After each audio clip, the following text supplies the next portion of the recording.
Tov.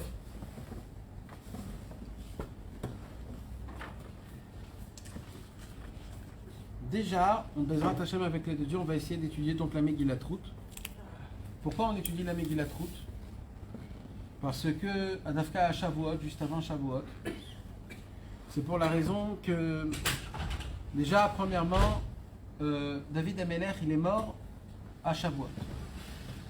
Et comme la Megillat Ruth, c'est l'explication de l'arbre géologique de David Amelech, et que David Amelech c'est un roi, et que David Amelech il descendait de Moab, Ammon ou Moab. Et il y a écrit dans la Torah qu'on n'a pas le droit de se marier avec Ammon ou Moab. Donc si maintenant les gens ils vont commencer à poser des questions d'où il descend David Amelech, et qu'ils vont entendre que David Amelech il descend de Ammon ou Moab, ils vont se dire, oh là là, il y a un problème, nous on sait que dans la Torah, il ne faut pas... C'est pour cela que qu'est-ce qu'il a fait Hachem? Qu'est-ce qu'il a fait Shmuel Hanavi, le premier, le prophète? Ce qu'il a fait, il a écrit toute la Megillat Ruth pour raconter l'histoire de l'arbre géologique de David Amelech. Mais bien sûr, mes amis, il y a beaucoup plus que ça dans l'histoire de Megillat Ruth. On apprend énormément, beaucoup de halachot, déjà toutes les halachot, de comment il faut se convertir. Toutes les halachot, ils sont écrits où? Dans Megillat Ruth. On apprend dans la Megillat Ruth toutes les halachot, mamash, de la conversion.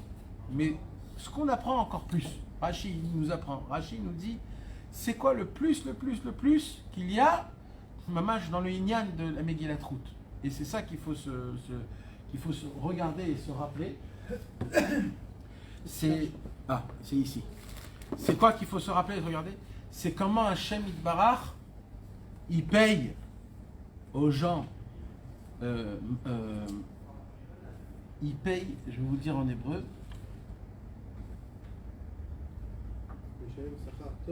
Meshalem Sachar Tov.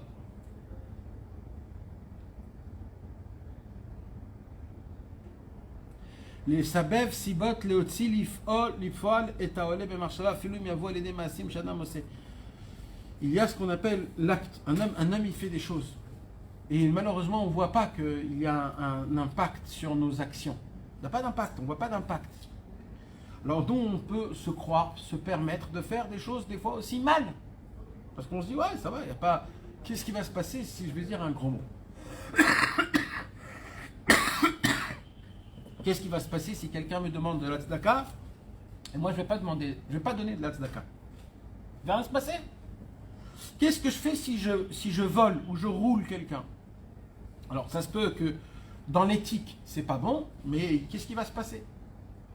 La Megillat Ruth, elle nous apprend quelque chose de très important. C'est quoi?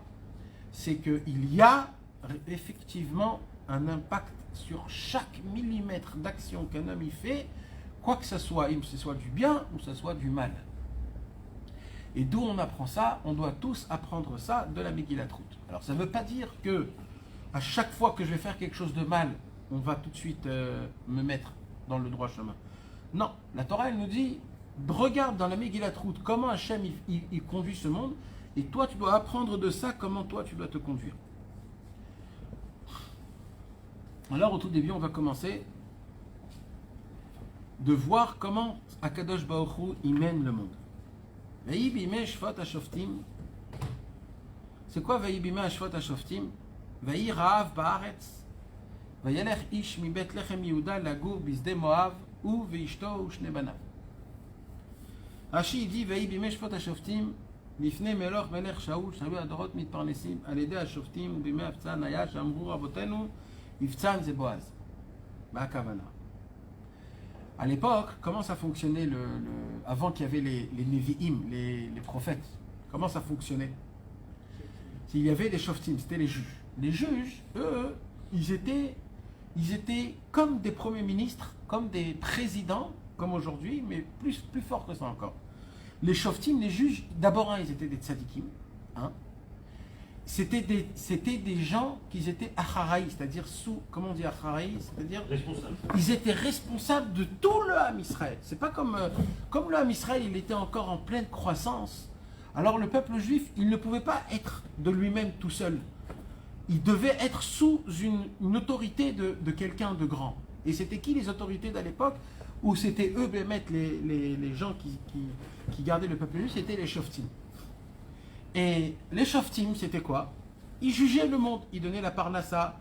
C'est eux qui choisissaient chacun où il doit habiter, où il doit travailler, comment il doit se marier, combien de parnassa il doit gagner. Mamash, ils avaient l'œil, ils avaient ce qu'on appelle, écoutez bien, le moussa qu'on va apprendre aujourd'hui, le tikkun amishpat. Il y a ce qu'on appelle, écoutez bien, le pgam amishpat et il y a tikkun amishpat. C'est quoi le pgam amishpat et c'est quoi le tikkun amishpat? C'est quoi? C'est quoi ces deux choses-là? Vous savez, quand il y a des fois dans la vie, tu te dis, mais pourquoi ça m'est arrivé ça? Ça s'appelle un pgam amishpat. C'est quoi le pgam amishpat? Que tu n'es pas prêt de recevoir le jugement d'Hachem. Hachem, il a jugé que ça doit se passer comme ça ou comme ça ou comme ça. Toi, tu n'es pas prêt de recevoir. Ça s'appelle un pgam amishpat et ça, c'est très grave. Parce que limite, tu dis, moi, si tu me poses la question, j'aurais fait comme ça et comme ça et comme ça. Pourquoi ça ne s'est pas fait comme ça? C'est quoi le tikkun amishpat? Il nous dit Rabbeinu, le tikkun amishpat, c'est de baisser sa tête et de s'annuler à la situation qu'il y a. Parce que c'est quoi? C'est comme ça que Dieu a vu et jugé que c'est comme ça que ça doit se passer.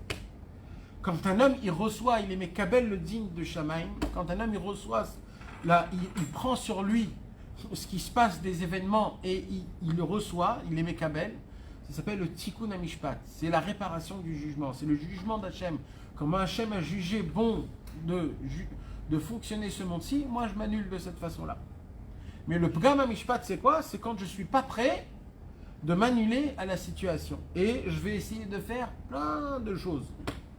Je vais essayer de faire plein de choses. Maintenant, là, il s'est passé un pgam amishpat énorme dans l'histoire de Ruth. Il y a eu un pgam amishpat très très grand. Il dit Rashi, Vayeler Ish. Un jour, à l'époque des juges, il y avait une famine en Eretz Israël. La famine, elle était très, très, très, très grande. Une famine qui était tellement grande que Mamash, le Ham Israël, il était presque en Mamash, peine de mort. Et à l'époque, quand il y avait donc des problèmes de Parnassa, chez qui il devait aller? Chez les Shoftim. C'est qui les Shoftim? C'est les juges. Dans le mot Shoftim, il y a le mot Mishpat. Mishpat, Tikkun Mishpat, Pgam Mishpat. Shfot HaShoftim. C'est quoi Shfot HaShoftim? Il est écrit deux fois, Shfot HaShoftim. Un, c'est le Pgam Mishpat, un, c'est le Tikkun Mishpat. Et là, il y a écrit quoi? Dans l'Agmara, il dit, c'est pourquoi il y a écrit Shfot HaShoftim? Pourquoi il n'y a pas écrit Vaï Bime HaShoftim? C'est quoi Bime Shfot HaShoftim? C'est que les Juifs, au lieu que ce soit les juges qui jugent le peuple, c'était le peuple qui jugeait les juges. Ça veut dire qu'il n'y avait plus d'importance au juge. Le juge, il avait perdu son statut. Et à cette époque-là, il y avait le Gdol Hador. C'était qui le Gdol Hador à l'époque? Le Gdol Hador Mamash. C'était Elimelech. Elimelech de Shevet Yehuda, descendant de Yehuda. C'était Mamash normalement. Si ce serait à l'époque des rois, ça devrait lui être le roi Mamash. C'est une question que j'allais te poser, c'est pourquoi ils ont pas fait directement Son Tassim Alechem Eler. Ils ont eu une période comme ça quand même assez longue de Shoftim et ils n'ont pas pris une raison.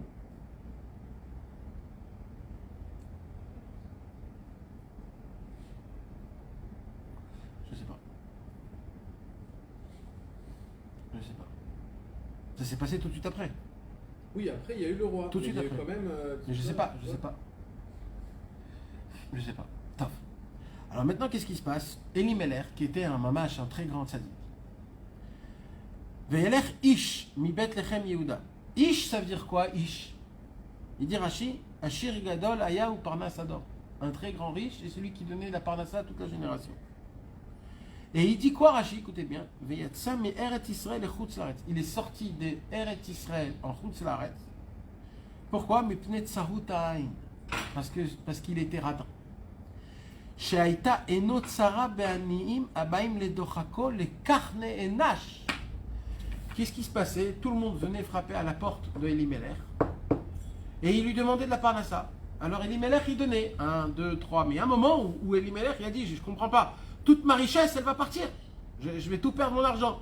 Alors il a dit à sa femme, viens, on se nivrar, comment on dit nivrar? Mais on se sauve, on sort d'Eretz Israël, on va se cacher pour garder notre sagesse, notre richesse, et personne va nous... Maintenant, mes amis, encore une fois, je vous répète, on ne parle pas... C'est pas... Moi, je vous le raconte comme si c'est quelque chose de radin ou quelque chose... Mais ce qu'il a pensé, c'était une pensée de Gdolador. Ça veut dire, c'est pas... On parle d'un homme tzaddik qui étudiait la Torah, qu'il a enlevé en lui les midot raot. C'est quelqu'un... Un Gdolador. C'est parce qu'il y avait la famine, parce qu'avant ça, il donnait. Il donnait. Quand il y a eu la famine... Et là, il a voulu quitter. Voilà. Pourquoi? Et Rachid dit, il avait encore de la richesse. Il pouvait donner. Mais il a fait un calcul que si je donne à tout le monde, je vais perdre ma richesse. Alors avant que je perde ma richesse, je me barre avant. C'était ça son calcul. Donc en fait, quand il est parti d'Eretz Israël, il était riche. Il était encore riche. Vayalech riche mi Bethlehem Yuda la gourbis des Moab. Il est parti habiter où en plus, mes amis? Il n'est pas sorti de Eretz Israël pour habiter au Yarden. Ou alors en Irak, là où Abraham Avinu il est allé. Il est allé dans le pays le plus loin dans l'éthique qu'il faut. Dans les mœurs. Dans le mœurs. C'est Ammon ou Moab. Il est allé habiter à Moab. Ammon ou Moab. Maintenant, c'est qui Ammon ou Moab, mes amis? Le peuple d'Ammon ou Moab. Quand les béné Israël... Hein? Des dépravés. Oui, mais c'est quoi? Pourquoi nous on a un problème avec Ammon ou Moab? On a un problème. Shelo kiblu otrem balechem ou bamaim. Quand on est sorti d'Égypte et qu'on avait fait la guerre de Amalek, et qu'on était comme ça perdus, affamés, cassés, brisés, etc. Alors ils sont allés demander, on est passé devant Ammon ou Moab. On leur a dit, Moshe Rabbeinu leur a dit, donnez-nous, recevez-nous avec un peu d'eau, avec un peu de pain. Et Ammon ou Moab n'a pas reçu avec un peu d'eau, un peu de pain. Kadosh Baruch Hu, il a dit, comme ils ont... Ammon ou Moab, c'est l'inverse de Avraham Avinu. Avraham Avinu, comment il a rapproché tout le monde? En donnant du pain, en donnant un lit à dormir, en faisant des tentes et avec du chesed. Ammon ou Moab, c'est tout l'inverse du juif. C'est quoi? Qu'il ne voulait pas donner ni manger, ni à boire, il ne voulait pas recevoir. Pour lui, il ne connaissait pas ce que c'était le inyan de la Harnasat Ochim. Elimelech, il pouvait aller quelque part d'autre. Mais oui, il est allé à Moab. Comment Elimelech, toi, tu vas dans un endroit où c'est interdit pour nous? Kaviachol, c'est pas que c'est interdit, mais ça veut dire qu'on n'a pas cette possibilité ni de se marier, ni d'avoir aucun contact avec eux. Comment tu vas là-bas? C'est là-bas que tu vas. Ça aussi, c'est quelque chose de très difficile à comprendre. Même au sujet de la Parnassa, c'est difficile. Il pense que c'est entre ses mains de garder la Parnassa en fuyant. Ça aussi, c'est... Quand tu as de l'argent, Rabbeinu il dit, c'est que c'est comme ça que tu penses. Plus tu as de l'argent, plus tu as moins besoin d'Hachem, Kaviachol. Et comme tu as moins besoin d'Hachem, donc moins tu penses à Hachem. Donc tu te fais des idées pareilles. Comme ça il dit Rabbeinu, c'est pas chouk meod. Plus tu as moins d'argent, tu as plus d'émouna, donc tu sais que ton argent appartient à Kadosh Baruch Hu. Plus tu as de l'argent, plus tu n'as pas besoin de Hachem parce que tu as de l'argent. Donc moins tu penses à Hachem et tu crois que ton argent c'est à toi et c'est que à toi. Donc Elimelech. Moins tu en as, plus tu dépends d'Hachem. Exactement. Exactement. C'est comme ça. Quand un homme il n'a pas, il dit Hachem aide-moi. Mais quand un homme il a assez, il dit pas Hachem aide-moi. Donc lui il est parti avec sa femme et ses deux garçons. Veshem Aïch, comment il s'appelle le monsieur? Elimelech. Veshem Ishto, comment il s'appelle sa femme? Naomi. Veshem Shne Banav, c'est quoi le nom de ses deux enfants? Machalon Vechilayon. Ephrati mi Bethlehem Yehuda. Ils habitaient où? Ils habitaient à côté de Ephrat, à côté de Bethlehem Yehuda. Vayavou, c'est des Moab, Vayu Sham, ils sont arrivés à Moab et ils se sont installés là-bas. D'accord? Maintenant, la Torah elle nous dit Ephratim, ça veut dire que c'était des gens très importants. Donc ça veut dire qu'il n'y avait pas que Elimelech qui était important, sa femme elle était très importante, et ses deux enfants aussi c'était des gens très importants, comme ça il dit Rashi. J'arrête ici Eglon, Melech Moab et Bito les Machalon. D'où on sait que c'était des grands. il dit Rashi, parce que les enfants de Elimelech, ils se sont mariés avec 2 princesses. Un, c'était la princesse, la fille de Pharaon, et un, c'était la fille de Eglon. Donc, si Elimelech, c'était un homme qui pouvait marier ses enfants avec des princesses qui étaient très importantes, apparemment, lui aussi, il était très important dans tous les niveaux. Et là, la Torah, il nous dit Vayamot Elimelech ish Naomi vetishaer I ushne baner. Elimelech est mort. Et elle est restée que Naomi, sa femme, et ses 2 enfants. Pourquoi il est mort, Elimelech? Akadosh Baruch Hu, il lui a dit, toi, tu as voulu vivre longtemps, caché avec ton argent, tu as voulu t'éloigner de la famine en te disant, je vais me sauver ma peau. Ça sera toi qui vas mourir en premier. Tu vas descendre et tu vas mourir comme un chien. Et la punition de ces 2 enfants, c'est quoi pour moi? Attends, on va arriver à ça. Mais regardez, c'est ça l'âge d'Achad Hashem. Qu'est-ce qu'on est en train de voir là, mes amis? Là, j'ai la possibilité de tomber dans le Pgam HaMishpat en me disant quoi? Le pauvre Elimelech, il est parti jusqu'à Moab pour garder de l'argent, le Gdol Hador, il est parti, etc. Et il va là-bas et il meurt. Et ses enfants, ils vont se marier avec des goyotes. Et ses enfants, ils vont mourir. Il va pas laisser du zéra. Ça veut dire il va être exterminé. Elimelech va être exterminé. Il n'y aura plus de descendance de Elimelech. Plus rien, il va rester de Elimelech. Le pauvre, pourquoi ça arrive? Comment c'est possible que ça arrive des choses? Ça s'appelle quoi ça? C'est le Pgam HaMishpat. C'est quoi? Ça veut dire quoi? T'es pas prêt de recevoir le Mishpat d'Hachem. Parce que tu ne comprends pas la justice de Dieu. Parce que tu ne comprends pas. Alors tu dis, mais comment? Mais pourquoi ça m'arrive? Et pourquoi quand je suis arrivé, quand j'étais en France, j'avais une bonne parnassa, j'étudiais bien, j'étais attaché à la Torah plus. Et quand je suis monté en Eretz Israël, j'ai rabaissé dans mon niveau d'études de Torah, j'ai rabaissé dans mon judaïsme, j'arrive pas à ma parnassa elle n'est pas bonne. Mais quoi? On dirait que quand on fait du bien, alors justement, c'est là où ça m'arrive des galères. Comment c'est possible un truc pareil? Je suis parti à Ouman, tout était ok, je suis revenu, j'ai eu des galères. Quoi? Quand je me rapproche d'Hachem, j'ai des galères. Quand je me rapproche pas, tout est ok. Pgam HaMishpat. T'es pas prêt de recevoir la justice d'Akadosh Baruch Hu. Et ça, c'est très grave. On est venu dans ce monde-ci pour s'annuler à la justice d'Hachem. Mais qu'est-ce qui nous est fait, Rashi? Rashi nous explique. Shmuel Hanavi, il dit non. Vous allez lire la Megillat Ruth pour que vous puissiez comprendre, Behemet, c'est quoi le Tikkun HaMishpat? Que Yesh Siba ou Mesovev. C'est-à-dire, il y a une raison et il y a une raison et le raisonneur. Comme ça on dit un raisonneur? Ah, Il y a un raison. Non, Siba ou Mesovev. il y a celui qui agit, quoi. Oui, Celui qui- mais dans le même mot. C'est-à-dire dans le même mot, il y a Siba, c'est-à-dire il y a la raison Ouais. et il y a le raisonneur. Ça se dit pas. Ça se dit pas. Alors, il y a celui qui met en pratique la raison. Voilà. Qui met en pratique la raison. Il y a la raison en elle-même et il y a celui qui met en pratique la raison. Les deux, c'est Hachem. Les deux, c'est Hachem Itbarach.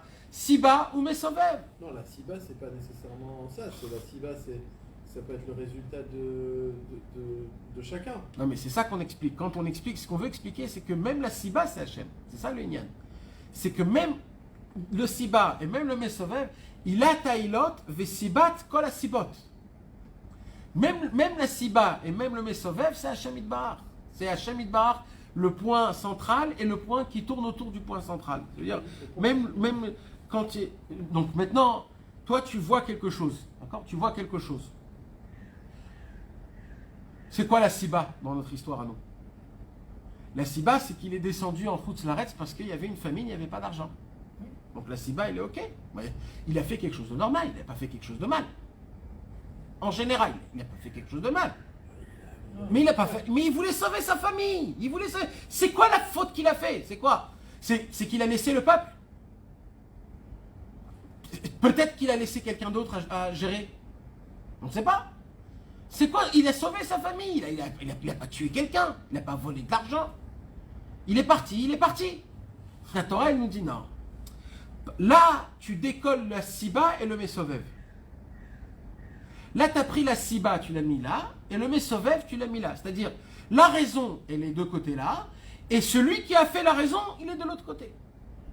Il dit, mais nous, on doit toujours attacher la siba et le mesovev. C'est-à-dire, pourquoi il est descendu en bas? C'est qui a fait la famine? C'est Hachem Yitbarach qui a fait la famine. Parce que les juges ne donnaient pas assez de tzedaka. Mais toi, tu n'as pas voulu comprendre que la siba, ça vient du mesovev. Tu n'as pas voulu comprendre que la raison qu'Hachem il a fait une famine, ça vient de Dieu directement. Et toi, tu es un imbécile encore plus grand. Tu es parti pour te sauver, soi-disant, pour garder ton argent. Hachem a dit, ah, tu veux te sauver de moi, pas de problème. Je vais t'enlever complètement. Il ne va plus rien rester de toi. Ça s'appelle le siba et le mesovev, qu'Akadosh Baruch Hu, il est là. Maintenant, Rabbi Nathan, il va nous expliquer quelque chose de très fort. Comment je peux connaître, moi, la justice d'Hachem? Comment je peux connaître la justice d'Hachem? Connaître ou comprendre? Comprendre, on va dire. Comprendre. Comment je peux essayer de faire en sorte que quoi qu'il se passe, je tombe pas dans les tlounotes, comme on dit, où je vais râler, mes plaintes, je vais me plaindre. Comment je fais pour dire Hachem à Kol et Tova? Kol et Tova, tout ce que tu fais, c'est Tikkun HaMishpat, c'est le top qu'il faut. C'est le juge le plus bon qui puisse exister. Comment je fais, il dit Rabbeinu? Il dit Rabbeinu, en général, la chose qui nous a le plus aidé en tout, c'est la Torah. La Torah, elle fait quoi la Torah? Elle nous donne. C'est quoi la Torah? C'est des mishpatim. Ce sont des règles. C'est quoi les règles de la Torah? Ça t'as le droit, ça t'as pas le droit. Si tu fais ça, venatati esev besadecha liventecha veachalta vesavata uverarta. Si tu fais la Torah, je vais donner la pluie, il y aura des fruits, et vous allez manger sur votre faim, etc., etc., etc. Et la Torah aussi, elle nous donne les jugements où il y a des choses qu'on n'a pas le droit de faire. Donc, en vérité, le mishpat, le tikkun mishpat le plus grand au monde, la justice la plus grande au monde, elle est où? Elle est dans la Torah. Avant que Hachem nous a donné la Torah, tout le monde, c'était quoi le travail? Le travail, c'était d'essayer de recevoir le mishpat d'Hachem, c'est-à-dire de vivre la situation qu'Akadosh Baruch Hu nous fait vivre dans ce monde-ci sans poser des questions après lui.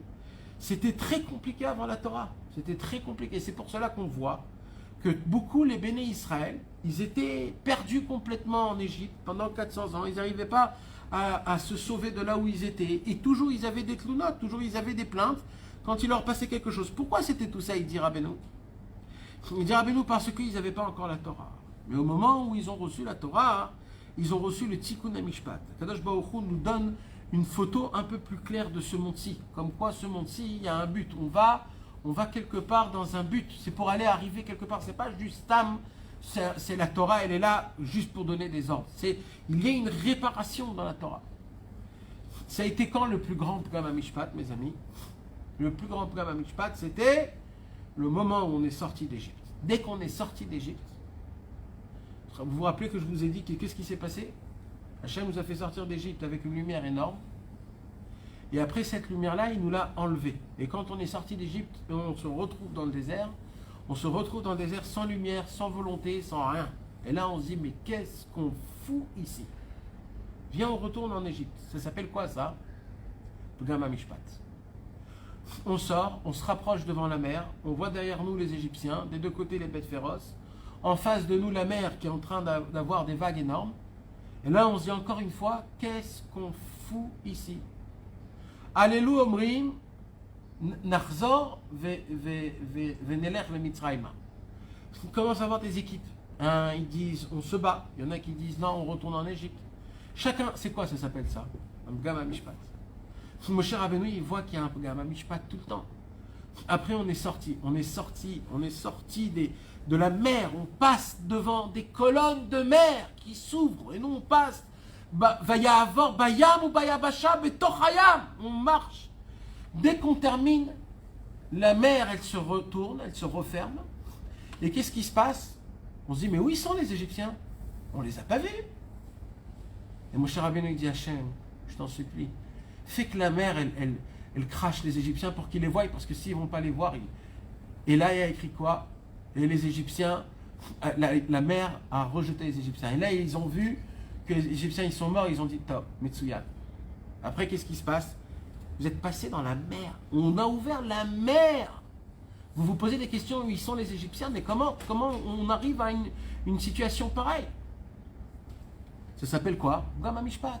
Un Pgam Mishpat, c'est quoi? C'est que tu n'es pas prêt de recevoir le Mishpat d'Akadosh Baruch Hu. Tu es là à te poser des questions et à te dire, mais moi j'aurais fait comme ça, et moi je pense comme ça, et moi je crois que de cette façon elle est meilleure. Après, quand on est arrivé en... Là, ça a commencé à soif. On a soif. Ça fait une semaine qu'on marche dans le désert, on commence à avoir ça. Et là, Vayehi Ha'am Kemit Onenim. Le peuple a commencé à se plaindre devant Moshe. Hey, on n'a pas besoin à boire. Et là, il tourne. Et ainsi de suite. Après, on a faim. Akadosh Baruch Hu fait descendre la manne. Quand il fait descendre la manne, il y a des gens qui viennent se plaindre. Pourquoi lui, ça lui tombe dans sa porte et moi, je dois aller chercher très loin? Pourquoi? Toujours, il dit Rabbi Nathan, c'est normal qu'il devait se plaindre. Pourquoi? Parce qu'il n'y avait pas encore la Torah. Sans la Torah, tu es obligé de te plaindre parce que tu ne connais pas comment Hachem il juge le monde. Mais le jour où on a reçu la Torah, il dit Rabbeinu Akadosh, il dit, quand il y a eu le Mahamad Har Sinaï, quand on a reçu la Torah, c'est quoi la Torah? C'est tous les mishpatim, c'est tous les lois, c'est tout le fonctionnement de comment Akadosh Baruch Hu il fait ce monde. Quand on a reçu les lois d'Hachem, les 613 mitzvot à Shavuot, qu'est-ce qui s'est passé à ce moment-là même, mes amis? Il s'est passé quelque chose de très fort et de très grand.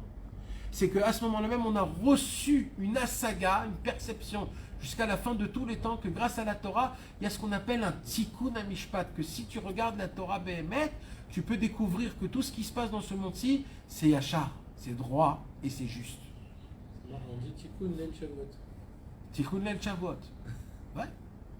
Maintenant, il dit Rabbi Nathan. On peut donner un autre exemple aussi, mais je ne sais pas s'il est juste, mais Moshe, il a dit aussi Lama Areota. Lama Areota, la Hamazé. Bon, c'est Moshe Rabbeinu, c'est... Non, mais c'est aussi une sorte de... Ouais, mais ça, on peut dire que c'est pas tellement... Parce que c'était ça, en fait, Moshe Rabbeinu. C'est que quand il allait chez Hachem, alors il était notre avocat. Et quand il descendait chez nous, c'était l'avocat de Dieu. C'était un jeu que, comme ça, le tzaddik il fait. Le tzaddik il va être mézaké le juif devant Hachem, mais il est mézaké Hachem devant le juif. Alors, qu'est-ce qui s'est passé? Il dit Rabbi Nathan, c'est ça la raison pour laquelle on lit la Megillat Ruth à Shavuot. Pourquoi? Comme toute la Megillat Ruth, c'est quoi? C'est de te faire montrer qu'est-ce qui se passe à quelqu'un qui est pogem dans le Mishpat, et qu'est-ce qui se passe quand quelqu'un il est metaken le Mishpat. Elimelech, il n'a pas voulu accepter ce qui se passe, ce qui lui est arrivé. Et Ruth et Naomi, qu'ils ont accepté leur sort, qu'est-ce qui leur est arrivé? L'issue de... C'est tout la sugia du Pgam HaMishpat et du Tikkun HaMishpat, c'est où? C'est dans la Megillat Ruth. Il dit Rabbi Nathan, et comme le Tikkun HaMishpat, on le reçoit quand? Quand le Pnei Israël, ils l'ont reçu? À Shavuot au Matan Torah. C'est pour ça que le temps le meilleur de lire la Megillat Ruth, c'est quand? À Shavuot. Maintenant, on continue. Il dit Rabbi Nathan, ça ne s'arrête pas là. Vous savez que depuis Pessah jusqu'à Shavuot, il n'y a aucun korban qui est Chametz. Aucun. Vous savez que quand on donne un korban Toda, par exemple, dans un korban Toda, il faut amener combien? 40, non? Une somme de pain. Je ne sais pas combien, je ne me rappelle pas, 40 ou... Plein de pain. Le pain, c'est Chametz. Pendant la Koufa de Pessah jusqu'à Shavuot, on ne fait pas de korban avec du Chametz. Parce que dans le Beth Amikdash, le Chametz, il est encore interdit. Depuis Pessah. Et c'est quand on est makriv le korban Chametz le premier, c'est à Shavuot. À Shavuot, il y a un korban spécial où on emmène 2 pains, jeté à lechem, où ces 2 pains c'était dafka lechem Chametz. Pourquoi? Il dit Rabbeinu, il dit pourquoi? Il dit parce que, comment je peux maintenant manger d'un coup du Chametz, et que pendant toute la Sfirat HaOmer, je ne pouvais pas manger du Chametz dans le Beth Amikdash? C'est parce que le Chametz c'était la Sitra Hara. Le Chametz c'était quoi? C'est quelque chose qui est là, que je ne veux pas accepter.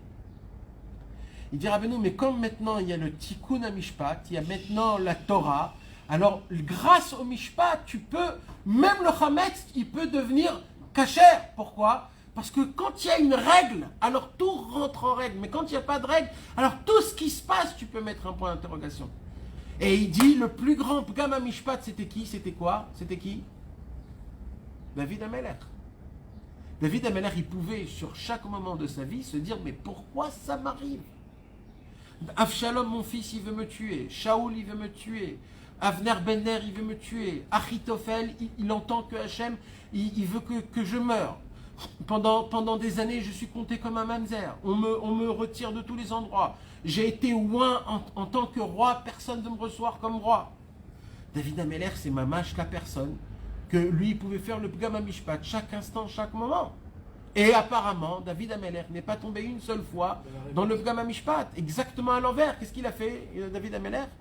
Il a fait les Teilim. Il a fait des chants de chaque mauvaise situation. Ça veut dire, lui, il a fait le tikkun amiti du mishpat mamash. Il dit Rabbi Nathan, pourquoi ça? Il a dit parce que David HaMelech, il a dévoilé la tfila qui est sur la Torah. La Torah, c'est le tikkun amishpat qu'on a reçu à Shavuot, que Moshe Rabbeinu, il a descendu. Mais mamash, le yassem, c'est-à-dire de... Maintenant qu'on sait, la Torah, elle est descendue, ça nous a donné une notion qu'on peut mettre à voir le tikkun amishpat. C'est-à-dire de s'annuler aux choses qu'Akadosh Baruch Hu fait, comme quoi c'est la justice. Mais maintenant d'appliquer sa mamash et de vivre sa mamash, c'était très compliqué. Jusqu'à quand? Jusqu'à David HaMelech. Où David HaMelech, il a pris toute la Torah, c'est-à-dire le Mishpat, et il a fait de toute la Torah une tfila. Comment? Avec les Teilim. Et en faisant la tfila, qu'est-ce qu'il a fait? Il a fait en sorte que chacun du Ham Israël, maintenant, si c'est en passant par les Teilim, par l'écouter de Philot, ou par des prières, ou par Ibod des doutes, que c'est quoi cette parole? Ça te fait le tikkun à mishpat, c'est-à-dire de pouvoir regarder le mishpat d'Akadosh Baruch Hu, comme quoi tout est ça. Et c'est pour cela, il y a 3 raisons pourquoi, justement, on doit lire la Megillat Ruth. Dafka à Shavuot. Des explications sur tout le inyan du Pgam de Hamishpat. On lit tout le Tehillim aussi, je crois, à Shavuot, non? Ouais. C'est aussi ça la raison, peut-être. Ouais. Tu fais Torah ou Tfila? Parce que tu Torah lis ou toute Tfila. la Torah et tu fais toute la Tfila. Qu'est-ce que ça veut dire, Nathan, si Elimelech, par exemple, il était parti, mais qu'avant il avait prié justement de savoir c'est quoi le tikkun à Mishpat, alors peut-être que c'est pas tellement le fait qu'il soit parti le problème, mais pas qu'il n'ait pas relié ça À la prière? Tfila. Moi, je crois que c'est plus que ça.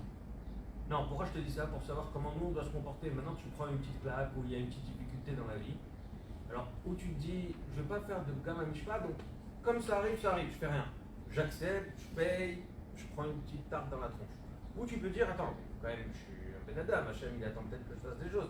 Si je le relie à la tfila, alors ce que je vais faire, ça a un sens.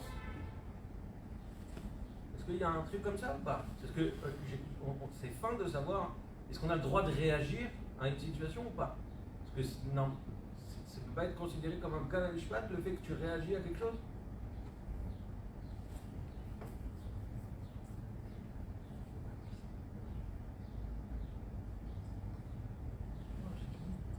Parce que là, c'est la réaction. Il n'est pas de la réaction, il n'a pas accepté son sort. Mais alors, nous, on a tous les jours des épreuves. Alors, tu dois quoi? Tu n'as pas de inyan de Pgam HaMishpat, c'est pas juste de rien faire. Tu dois faire quelque chose. Ouais, c'est certain. Alors, quand tu le fais, c'est Ouais, quoi? apparemment, ça se met en acte par rapport à la prière. Ça, c'est le inyan. Parce que si le tikkun HaMishpat, il est venu par la tfila. Maintenant, Rabbeinu, il dévoile que ce inyan de Pgam HaMishpat, de Tikkun HaMishpat, comment on le dévoile, Béhémet? Parce que toi, tu parles d'une situation où c'est difficile dans ta vie. Mais moi, je te parle des vraies situations de Pgam HaMishpat. Je vais te donner un exemple. Un juif, un goy qui veut devenir juif. C'est un Pgam HaMishpat, ça. Ah, il aurait dû s'accepter en tant que goy. Non, mais toi, t'es goy. T'es goy! Pourquoi tu veux devenir juif? C'est un Pgam HaMishpat. Donc s'accepter en tant que goy. Oui! Ouais. Mais, dit Rabbeinu, Alpi a émet la amito, quand un homme il fait le tikkun HaMishpat, il dit Rabbeinu dans l'écouté Moharan, il ramène des guérim. Le fait d'accepter la situation, d'accepter dans ton cœur, c'est-à-dire de te dire que c'est Hachem qui fait la situation, ça crée des guérim, il dit Rabbeinu. Et il dit, on voit ça où? Moshe Rabbeinu, il n'a jamais tombé dans le Pgam HaMishpat, qu'il aurait pu tomber plein de fois. Avraham Avinu, il est tombé, Yitzhak, il est tombé, un petit peu Yaakov, il est tombé. Quand il a posé la question, Lama, et prouve-moi. Mais Moshe Rabbeinu, à chaque fois qu'il y avait le Ham Israël qui venait, qui se plaignait contre lui, il pouvait dire, mais j'en peux plus de ce peuple. Mais Moshe Rabbeinu, il n'est jamais tombé. Qu'est-ce qu'il a fait grâce à ça, Moshe Rabbeinu? Il a créé un guerre. C'était qui le guerre qu'il a créé? Yitro. Et maintenant, il dit, ici, dans toute cette histoire de Megillat Ruth, on apprend toute la halachot de conversion d'Afka dans la Megillat Ruth qui parle du Pgam HaMishpat et du Tikkun HaMishpat. Comme ce que Rabbeinu il a dit, que quand un homme il fait le Tikkun HaMishpat, grâce à ça il fait des guérim, c'est mamash, on le voit dans la Megillat Ruth. Parce que ici on voit que Ruth, elle était de Moab. C'est quoi Moab? L'endroit le plus bas, le plus sale, le plus horrible. Et elle a été zoré mamash de venir en Eretz Israël, de devenir juive et de se marier avec le Gdol Hador, le vrai d'à l'époque, qui était Boaz. Et c'est toute une histoire après, qu'est-ce qui s'est passé, etc., tout ce qu'elle a eu, etc. On va parler plus tard. Mais on voit que le fait, et elle a engendré qui? C'est elle qui a engendré David, que David va emmener dans le monde le Tikkun HaMishpat total. De ses entrailles à elle. Parce qu'elle a fait un Tikkun HaMishpat personnel. Elle, quoi? Elle est rentrée en tant que Goya, elle est devenue juive pour faire partie du Ham Israël Mamash. Ça s'appelle un Tikkun HaMishpat. Elle était dans un endroit qui était mauvais, maintenant elle répare cette situation. Ce Tikkun a engendré des Guérim, qui était David Ameler, qui a fait descendre les Teilim qui sont basés sur la Torah, que la Torah c'est le Mishpat. Maintenant, le Mishpat, c'est quoi que ça s'est fait? Le Mishpat, ça a fait en sorte qu'il y avait Ruth, Naomi et Ophra. Maintenant, comment on sait c'est qui est bien, c'est qui est mauvais? On ne sait pas. Mais c'est quoi le Tikkun HaMishpat? C'est qu'il y a une justice. Et là, il s'est passé quoi? Qu'il y a eu toute une histoire pour que Ophra, elle repart chez elle, pour que Naomi, elle reste avec pour que Ruth elle reste avec Naomi et que eux deux ils remontent en Israël. Ça s'appelle le Mishpat le plus beau et le plus grand au monde, parce que là il y a un seder, il y a un tri, qui se fait entre le bien et le mal. S'il n'y aurait pas toute cette histoire, les deux enfants seraient mariés avec ces deux filles et voilà, ils sont mariés avec des goyotes, ils auront des enfants goy, on ne saurait pas ce qui serait passé.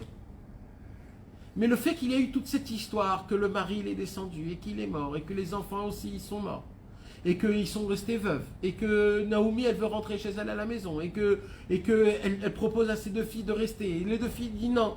Tout c'est quoi? C'est un Tikkun HaMishpat. Ça veut dire quoi en vérité? C'est-à-dire que le Tikkun HaMishpat, c'est pas juste que la situation qu'Hachem il te fait, c'est une situation où tu dois te rabaisser et dire oui. C'est qu'en fait le Tikkun HaMishpat c'est un birour. Un birour, c'est-à-dire c'est un tri entre le bien et le mal.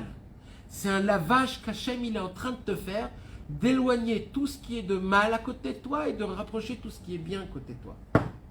À travers des choses difficiles. Ruth et Naomi, ils ont dû perdre leur mari pour qu'il se passe cette chose-là. Mais grâce à ça, après, leur fin était exceptionnelle. Ils sont rentrés en Eretz Israël, elle s'est mariée avec Boaz, il est devenu Boaz le Rosh, etc. Et elle a engendré qui? Elle a engendré David Ameler, Mamash. Mais on est obligé de passer par un birour, un mishpat qui est difficile. Donc pendant le mishpat, c'est très dur de voir Hachem. C'est ça, tu vois sur le long terme. Ah oui, mais c'est ça que la Megillat Ruth, elle veut t'apprendre. Qu'est-ce qu'elle veut t'apprendre, la Megillat Ruth? Elle te dit maintenant tout de suite, tu peux pas comprendre. Attends un peu, tu verras ce qui va se passer. Attends. Eux, parce qu'ils ont attendu, ils ont vu Naomi et Ruth, ils ont attendu, donc ils ont vu. Ophra, elle non. Ophra, elle est repartie chez Pharaon. Et là-bas, il s'est passé des trucs de malade mental. Et c'est elle, la maman de Goliath. Que Goliath, il a voulu tuer David. Le descendant, en fait c'était un combat depuis le début. La Megillat Ruth, c'est un puzzle où tu peux relier tous les personnages. C'est mamash la shgara pratit. Si tu veux voir l'Ashgacha Pratit, la providence divine, tu regardes et tu étudies l'histoire de Ruth et tu vas devenir fou. C'est quoi Ophra? Ophra, c'est les mêmes lettres que Pardon. Paro. Paro, c'est quoi? C'est Oref. C'est quoi Oref? C'est la nuque. La nuque, il dit Rabbeinu, c'est quoi? Amkshe Oref. C'est-à-dire quoi? Amkshe Oref. Dur comme de la nuque, ça veut dire quoi? Têtu. Ça veut dire quoi? Il dit Rabbi Nathan, il explique, ça veut dire quoi? C'est qu'on est têtu et qu'on ne veut pas prier. Il n'y a pas de bouche dans la nuque. Elle est où la bouche? Dans la gorge, là où il y a la gorge. Mais derrière, il y a la nuque. C'est-à-dire quoi la nuque? C'est-à-dire que je ne peux pas prier. Je crie, mais il n'y a rien qui sort. C'est ça Pharaon. Pharaon, il a fait en sorte que l'âme Israël ne crie pas. Parce que s'il crie, Akadosh Baruch Hu va le sauver. Ophra, elle avait en elle cette clipa qui était énorme, qui disait, mais on peut découvrir Akadosh Baruch Hu même sans tout ce travail, même sans tout ce inyan-là. On n'est pas obligé de souffrir, on n'est pas obligé d'arriver et de faire à droite, à gauche, etc. ou des choses comme ça. Mais Ophra, pourquoi? Parce que Ophra, c'était la nuque. Ophra, c'était le mal mamache. Orpa, pardon.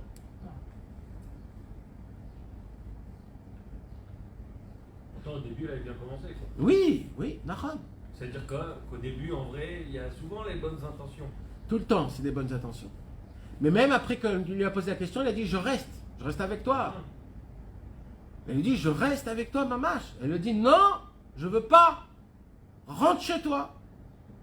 Elle a dit, bon, d'accord. Et là, elle l'a embrassé. Quand elle a embrassé, c'est pas pour rien qu'il y a écrit qu'elle a embrassé. Elle voulait aspirer d'elle, lui voler toute la Kedusha. Elle voulait lui voler David Ameler. Elle voulait lui voler tout.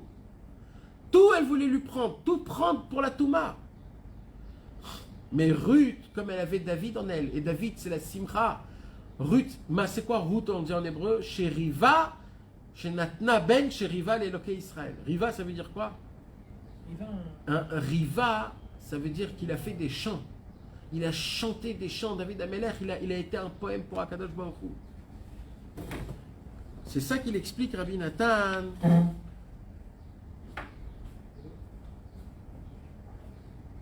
C'est pour cela que le Mashiach descendra de David Ameler. Pourquoi il dit Rabbi Nathan? Il dit parce que le Mashiach, c'est quoi le concept de Mashiach? C'est le Tikkun HaMishpat. C'est de te faire montrer que tout ce qui s'est passé, c'était la justice. Il y a écrit que quand Mashiach viendra, Hachem, il va nous demander qu'est-ce que vous voulez savoir. Vous voulez savoir où vous ne comprenez pas pourquoi ça s'est passé? Je vais vous dire, posez-moi des questions. Je vais vous faire montrer comment tout était Alpi Mishpat. Il dit Rabbi Nathan dans l'Ikuta Alachot, il dit c'est la raison pour laquelle le Mashiach, c'est lui qui va faire le Tikkun HaMishpat, il va réparer, il va donner la justice dans le monde, il va faire montrer comment tout ce que Hachem il a fait, c'était le top mondial. C'était ça qu'il fallait qu'on fasse et pas autre chose. Ça s'appelle le Tikkun HaMishpat. Et c'est David Ameler, Mashiach Tzidkenu, les Teilim. Et c'est ça, on le retrouve dans la Megillat. C'est une partie de la boucha aussi, ça, non? Dans le Tikkun HaMishpat à Saint-Valentin. Parce que tu verras avec beaucoup de clarté le Mishpat. Ouais, on pourrait dire ça. Parce que quand un homme il meurt de ce monde-ci, quelque part, il reçoit qu'il est mort. Il est Mekabel. Rabbeinu, il dit que quand quelqu'un il est mort, ça se peut qu'il ne sait pas qu'il est mort. Il croit qu'il est encore vivant. Et il rentre dans un autre monde où il commence à croire qu'il est vivant, il marche, il se lève, il va à droite à gauche, il a sa femme, ses enfants et sa vie continue. Il dit Rabbeinu. Jusqu'à qu'un jour, on lui pose la question, on lui dit mais qu'est-ce que tu fous? Tu sais que tu es en train de rien faire là. Et là, il se réveille, il dit mais où je suis? Et là, même, il peut rentrer dans le Hémet. Maintenant, dans la vérité, quand un homme, c'est quoi un vrai mort? C'est quelqu'un qui a reçu le mishpat, il accepte qu'il est mort. C'est pour ça que les Chassidés Breslev, ils ont le mina que quand quelqu'un est mort de la famille, de lui dire mais fourrage, sache que tu es mort, ne te fais pas prendre ne te fais pas rouler par les Yitzhara, par le Satan, où tu crois que réellement on peut arriver dans le Gan Eden et que tout est bon. Non, sache que tu es mort et que toi, même si tu crois que tu es encore vivant et tu crois qu'on est en train de... Ratz les Rabbeinu, Ratz Yachar les Rabbeinu, je veux courir directement chez Rabbeinu.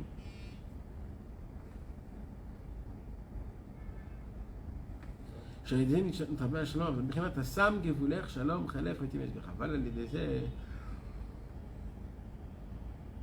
Donc ça, c'est la première explication pourquoi on lit la Megillat Ruth pendant Shavuot. Shavuot, c'est là où on a reçu la Torah, c'est-à-dire Moshe il a fait descendre le Tikkun HaMishpat, et aussi parce que David HaMelech il est mort à Shavuot, donc lui il a donné la Tefila. Et troisième explication, c'est que tout le Inyan du Tikkun et du Pgam HaMishpat se fait d'Afka dans l'histoire de Boaz et de Ruth, parce que on va voir, je ne veux pas dire la fin, mais on va voir que la fin, il y a une tragédie dans la fin de l'histoire de la Megillat Ruth.